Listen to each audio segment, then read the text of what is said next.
Now with our lead story, chaos on the left. Joining us from Washington, Democrat Lanny Davis, who is taking some heat for a column he wrote from the far left.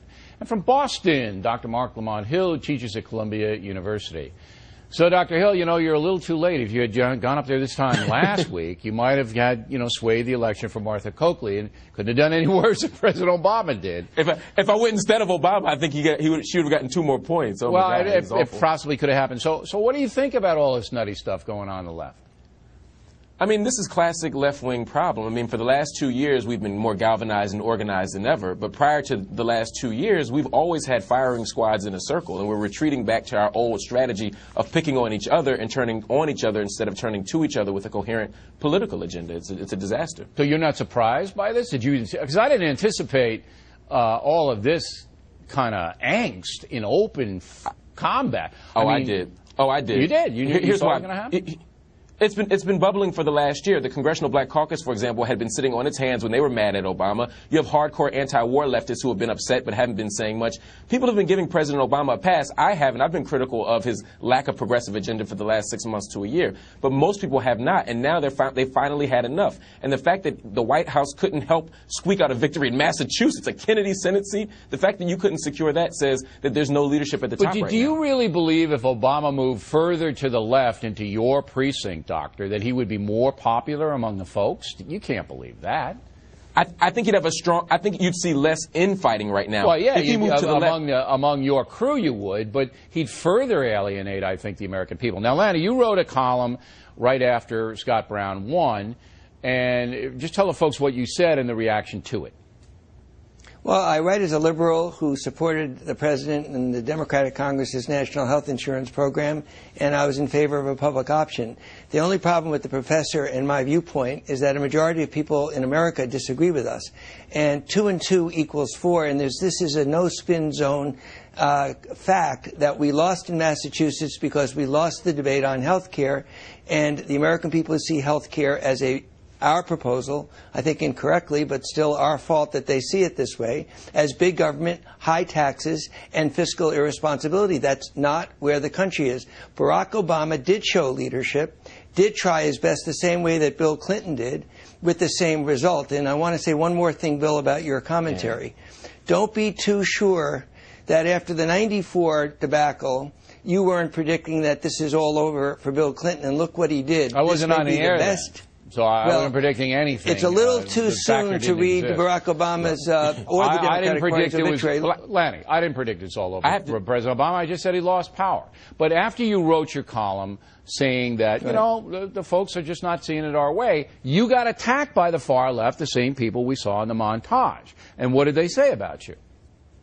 Well, what happens on both sides, in my case, whenever I go and slightly deviate from the orthodoxy on the hard, pure left, is instead of dealing with the merits of my argument, they get personal. It's simply an acknowledgement that they don't have the merits. We lost in Massachusetts.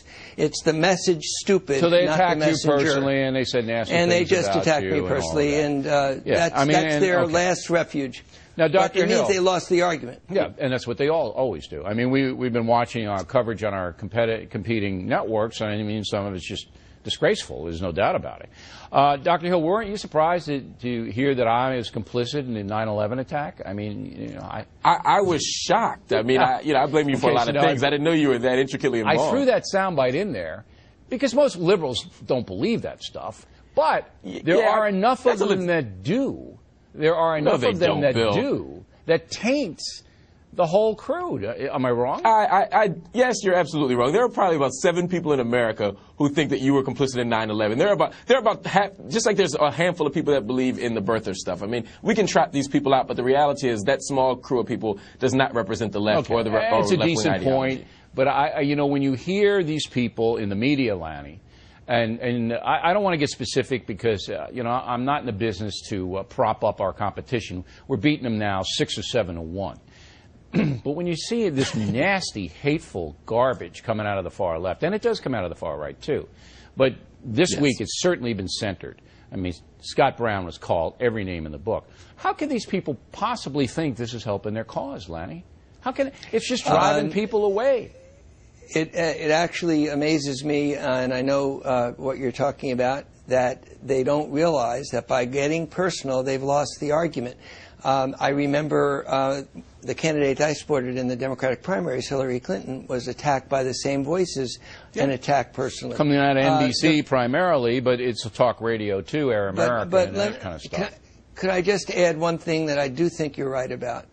There needs to be a pivot, and Barack Obama didn't run on the public option. He never mentioned those words, and he never mentioned an individual mandate. In fact, he was opposed to an individual mandate. He ran on a new politics that transcends partisanship, and he now has the opportunity. He's freed. This is actually something that he can now do to reach out to conservatives and Republicans. Well, we'll see. And You know, we just, and it's interesting you say that, Lanny. We just invite him on the fact it's the first time since he's been elected that we've extended an invitation. I think it's time that President Obama come back on this program and talk to the folks.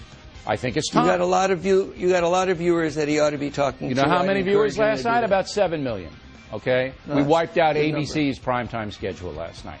Beat them all. I wouldn't hold my breath. I wouldn't hold my breath for the president. I'm not so sure about that. I'm not so sure about that. I think he might want to reach. I think he might want to reach the folks. I think he'd enjoy taking you on, Bill, and I think you have a tough time dealing with him because he's a pretty smart guy. Yeah, I do.